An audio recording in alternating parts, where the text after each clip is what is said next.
looking at your first and second quarters, in your view, was Canada in recession? Well, it's clear that in the first quarter, the data showed a contraction in the economy. And the monitoring that we have for the second quarter also shows a small contraction. So that means that the economy did have a mild contraction in the first half. I'm not going to engage in the debate about what we actually call this, because those terms are very finely determined. It's not a casual or mechanical system which decides, what we classify things. Usually well after the thing happens that you actually can make these decisions.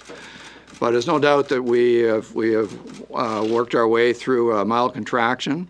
What I want to focus on is, as I said in my opening remarks, the other 80% of the economy, which appears to be growing quite well, generating new jobs, generating incomes, growing in excess of 2%, around 2.3%, and very likely to accelerate as these other things come together.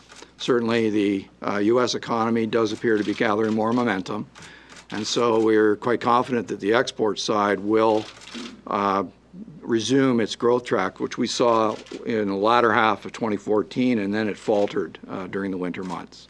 So all those things together, along with the action that we've taken today, makes us quite confident as we look into the second half of the year. But it'll probably take until the latter quarter of the year, the fourth quarter of the year, before we get growth above potential, which is what's necessary to begin closing the output gap through time.